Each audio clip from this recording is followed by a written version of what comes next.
बातमीपत्राच्या सुरुवातीला एक मोठी बातमी। फलटण येथील डॉक्टर युवती आत्महत्या प्रकरणात एका आरोपीला पोलिसांनी अटक केलेली आहे। प्रशांत बनकर या आरोपीला पोलिसांनी बेड्या ठोकल्या असल्याचं कळतंय। घटनेनंतर पोलिसांची पथकं 2 आरोपींच्या शोधासाठी रवाना करण्यात आली होती आणि युवतीनं हातावर लिहिलेल्या सुसाईड नोटमध्ये प्रशांत बनकर यानं मानसिक आणि शारीरिक छळ केल्याची माहिती लिहिली होती। त्याच पार्श्वभूमीवर प्रशांत बनकर याला पोलिसांनी बेड्या ठोकल्या असल्याचं कळतंय। या क्षणाची मोठी बातमी आपण पाहतोय। फलटण येथील डॉक्टर युवती आत्महत्या प्रकरणात एका आरोपीला पोलिसांनी अटक केलेली आहे। प्रशांत बनकर या आरोपीला पोलिसांनी बेड्या ठोकलेल्या आहेत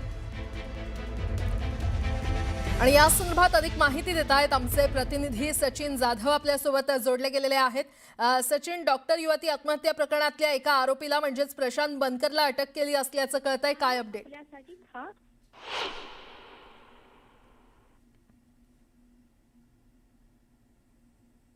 सचिन, माझा आवाज तुमच्यापर्यंत पोहोचतोय?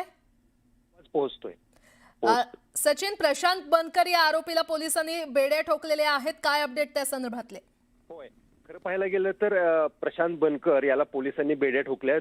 पुण्यामधून त्याला अटक करण्यात आलेली आहे। मात्र PSI बदने जो आहे तो अजूनही पोलिसांना सापडत नाहीये। पोलिसांची जवळपास 5 पथकं त्याचा शोध सध्या घेताना पाहायला मिळतात। मात्र बातमीतली अपडेट जर आता महत्त्वाची या प्रकरणातली सांगायची झाली तर प्रशांत बनकर याला पोलिसांनी ताब्यात घेतलेला आहे आणि थोड्याच वेळामध्ये सातारा पोलीस स्टेशनला फलटण पोलीस स्टेशनला त्याला हजर केलं जाईल। बरं सचिन, असेच सोबत रहा, आणखी काही अपडेट तुमच्याकडून घ्यायचे। दरम्यान महिला डॉक्टरच्या आत्महत्येला 36 तासांहून अधिकचा काळ उलटलेला आहे, तरी देखील आत्महत्येला कारणीभूत असणारा PSI गोपाल बदने याला अजूनही पोलिसांनी अटक केलेली नाहीये किंवा पोलिसांना अटक करता आलं नाहीये। त्यामुळे पोलिसांच्या तपासावर प्रश्नचिन्ह निर्माण केलं जातंय। एक PSI फरार होतो, मात्र पोलिसांना काहीच माहिती नाही, त्याला अद्याप अटक होत नाही आणि त्यामुळे संताप व्यक्त केला जातोय। पुन्हा एकदा जाऊयात, आमचे प्रतिनिधी सचिन जाधव आपल्याला अधिकची माहिती देतील। सचिन, प्रशांत बनकर याला तर अटक करण्यात आली आहे, मात्र गोपाल बदने हा अजूनही फरार असल्याचं कळतंय, काय अपडेट? खरं आहे, खरं पाहायला गेलं तर डॉक्टर संपदा मुंडे यांनी आत्महत्या केल्यानंतर जो बदने आहे PSI तो त्याच एरियामध्ये फिरत होता आणि आत्महत्या झाल्याचं कळाल्यानंतर तो तिथून फरार झाला आणि याच्यानंतर जवळपास आता 36 तास उलटून गेले आहेत तरी सुद्धा पोलिसांना तो सापडत नाहीये। याच्यामुळे खरं तर लोकांमधून आश्चर्य व्यक्त केलं जाते का स्वतःचाच एक अधिकारी गेले 36 तासांपासून तुम्हाला सापडत नसल्यामुळे लोक आता प्रश्न विचारू लागलेत।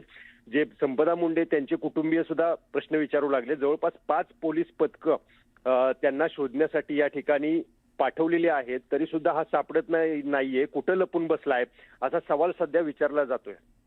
बरं सचिन, अपडेट घेत राहू, तुर्तास धन्यवाद। साताऱ्यातील फलटण इथे आत्महत्या केलेल्या महिला डॉक्टरवर मूळ गावी रात्री उशिरा अंत्यसंस्कार करण्यात आलेले आहेत। बीड जिल्ह्यातील वडवणी तालुक्यातील कवडगाव हे त्यांचं मूळ गाव होतं। फलटण इथून वडवणी येथे रात्री उशिरा मृतदेह आणण्यात आला आणि अंत्यसंस्कारावेळी नातेवाईकांसह ग्रामस्थांची उपस्थिती होती। आरोपीवर कठोरात कठोर कारवाई करण्याची मागणी नातेवाईकांनी केलेली आहे। नातेवाईकांचा आक्रोश काल पाहायला मिळाला। शोकाकुल वातावरणात महिला डॉक्टरला अखेरचा निरोप देण्यात आला।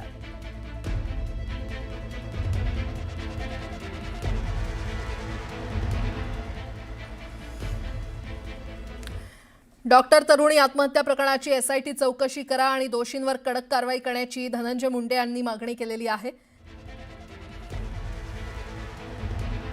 डॉक्टर तरुणी आत्महत्या प्रकरणाची SIT चौकशीची मागणी त्यांनी केली आहे। फलटण इथे रुग्णसेवेत असलेल्या आणि मूळच्या बीडमधील महिला डॉक्टर यांच्याबाबत घडलेली घटना ही अत्यंत दुर्दैवी आहे। या घटनेतील दोषींना कठोर शासन व्हावं, तसंच ती बीडची आहे म्हणून तिनं केलेल्या तक्रारी वरिष्ठांनी डावलल्या असतील तर हे गंभीर आहे। या संपूर्ण प्रकरणाची SIT नेमून चौकशी करण्यात यावी अशी मागणी धनंजय मुंडे यांनी केली आहे। फलटण आत्महत्या प्रकरणात विधान परिषदेचे विरोधी पक्षनेते अंबादास दानवे यांनी गंभीर आरोप केलेले आहेत। महिला आत्महत्या प्रकरणात अंबादास दानवे यांचे आमदार खासदारांची नावं घेत थेट आरोप त्यांनी केलेले आहेत। आमदार सचिन कांबळे आणि अभिजित निंबाळकर यांचा प्रकरणात हस्तक्षेप असल्याचा गंभीर आरोप दानवे यांनी केलाय। ही आत्महत्या नव्हे तर राजकीय प्रशासकीय यंत्रणेचा बळी असल्याचंही दानवेंनी म्हटलंय। तर आरोपी पळून जातात आणि मग मुख्यमंत्री कडक कारवाईचे आदेश देतात। जन्मापासून संघर्ष करत पुढे आलेली मराठवाड्यातील कन्येचं अशी आत्महत्या आहे. रक्षक हेच भक्षक झाल्याचं द्योतक आहे. जनसेवेचं व्रत घेतलेल्या महिलेला असा मानसिक छळ सोसावा लागतो आणि त्याचा असा दुर्दैवी अंत होतो. याची सखोल चौकशी करण्यासाठी सातारा जिल्ह्याबाहेरील अधिकाऱ्यांची स्वतंत्र चौकशी समिती सरकारनं स्थापन करावी अशी मागणी देखील विधान परिषदेचे विरोधी पक्षनेते अंबादास दानवे यांनी केली. शिकलेली सवरलेली वैद्यकीय अधिकारी एक मजबूत मानाची तर निश्चित असते आणि असं तर अंबादास दानवे यांनी काही गंभीर आरोप केलेले आहेत. अधिकाऱ्यांची स्वतंत्र चौकशी समिती नेमा अशी मागणी देखील त्यांनी केलेली आहे.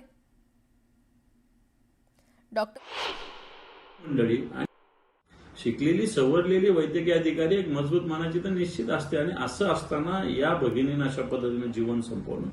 जी माहिती आम्ही घेतो की या ठिकाणी प्रचंड प्रमाणात राजकीय दबाव सातत्यानं सगळ्या अधिकाऱ्यावर आहे.